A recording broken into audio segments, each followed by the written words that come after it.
નવો telecommunication act લાગુ થઈ ગયો છે. આના વિશે મહત્ત્વની જાણકારી આ વિડીયોમાં આપવામાં આવેલી છે.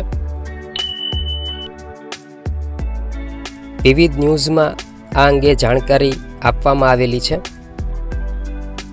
26 જૂન 2024થી ટેલિકોમ એક્ટ અમલમાં આવ્યો છે. આ ટેલિકોમ્યુનિકેશન એક્ટ અમલમાં આવવાને કારણે ઘણા ફેરફારો થયા છે. ટેલિકોમ ક્ષેત્રે મોટા ફેરફારો લાગુ થયા છે. દરેક નાગરિકને આ ટેલિકોમ્યુનિકેશન એક્ટ અસર કરે છે. આ વિડીયોમાં મહત્ત્વની જાણકારી: એક વ્યક્તિ વધુમાં વધુ કેટલા સિમ કાર્ડ ધરાવી શકે છે? નકલી સિમ કાર્ડ અને મર્યાદા કરતાં વધુ સિમ કાર્ડ ખરીદવામાં આવે તો શું દંડ થશે? જાહેરાત અને પ્રમોશનલ મેસેજ માટે નવો નિયમ શું છે? કોલ ટેપિંગ, કોલ રેકોર્ડિંગ માટે સજાની જોગવાઈ વગેરે વિશેની જાણકારી.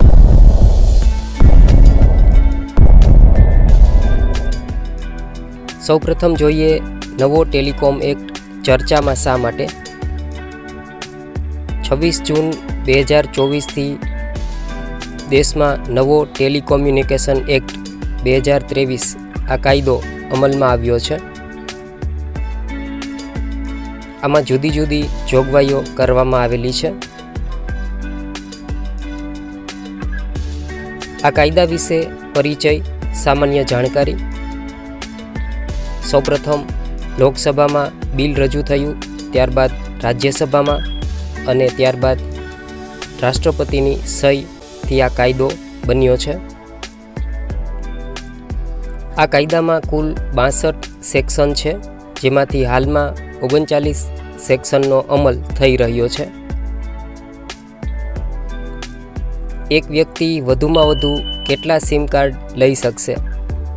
તો આ નવા કાયદા મુજબ દરેક વ્યક્તિ સમગ્ર જીવનમાં વધુમાં વધુ 9 સિમ કાર્ડ લઈ શકે છે. આ મર્યાદા કરતાં વધુ સિમ કાર્ડ લેવામાં આવે તો આમાં સજાની જોગવાઈ છે. જમ્મુ કાશ્મીર અને ઉત્તર પૂર્વના રાજ્યો માટે સિમ કાર્ડની મર્યાદા 6 સિમ કાર્ડ છે. નકલી સિમ કાર્ડ ખરીદવા પર શું દંડ થશે? છેતરપિંડી અથવા ખોટી રીતે નકલી સિમ કાર્ડ ખરીદવામાં આવે તો જેલની સજા છે, 3 વર્ષ જેલની સજા. આ ઉપરાંત રોકડ દંડની પણ જોગવાઈ છે. રૂપિયા 50 લાખ સુધીનો દંડ થઈ શકે છે. મર્યાદા કરતાં વધુ સિમ કાર્ડ ખરીદવા પર શું દંડ થશે? તો આમાં જે મર્યાદા છે તેના કરતાં વધુ સિમ કાર્ડ ખરીદવા પર યુઝર્સને પહેલી વખત રૂપિયા 50,000 અને બીજી વખત રૂપિયા 2 લાખનો દંડ થશે.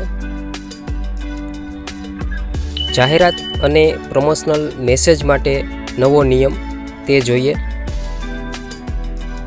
નવા કાયદા હેઠળ કંપનીઓએ ફરજિયાતપણે જાહેરાત અને પ્રમોશનલ મેસેજ મોકલતા પહેલાં જે વપરાશકર્તા છે તેની સંમતિ લેવી જરૂરી રહેશે.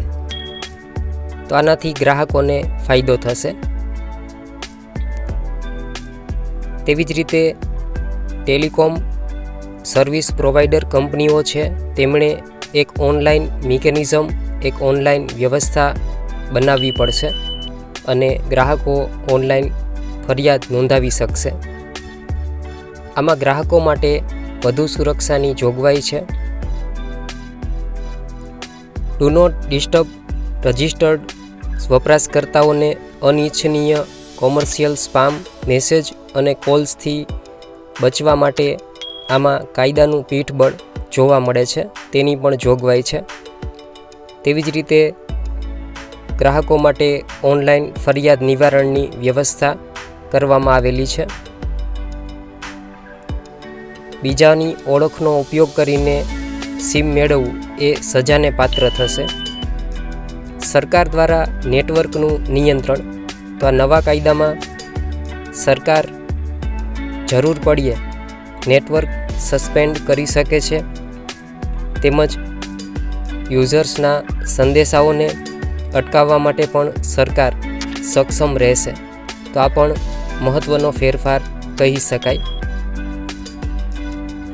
ખાસ કરીને કટોકટી અથવા યુદ્ધ આવા સમયે સરકાર કોઈ પણ ટેલિકોમ્યુનિકેશન સર્વિસ અથવા નેટવર્કને નિયંત્રિત કરી શકશે, તેમજ પરવાનગી બાદ ખાનગી મિલકતોમાં ટાવર ઊભા કરી શકશે. કોલ ટેપિંગ, કોલ રેકોર્ડિંગ માટે સજાની જોગવાઈ.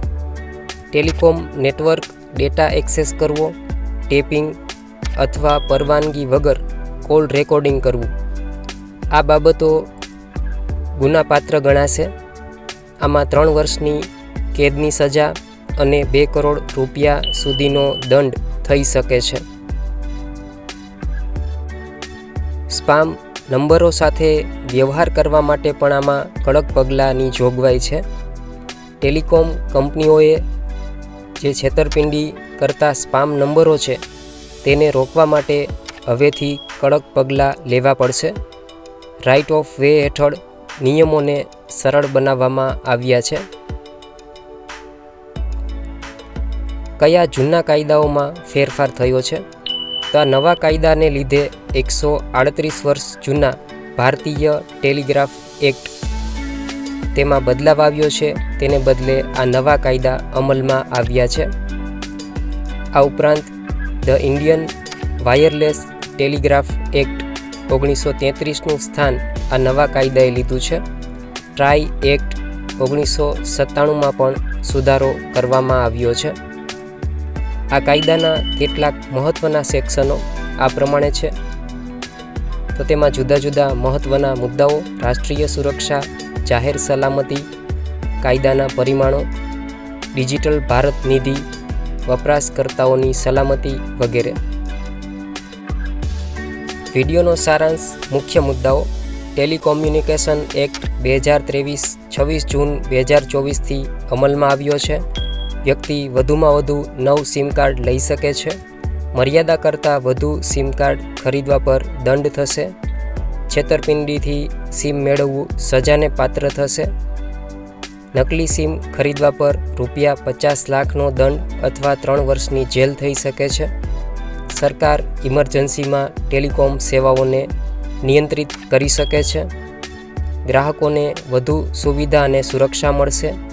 જાહેરાતો, પ્રમોશનલ મેસેજ માટે નવા નિયમો અમલમાં આવ્યા છે. ગ્રાહકોની ફરિયાદ માટે નવી ઓનલાઈન સિસ્ટમ ઊભી કરવામાં આવશે.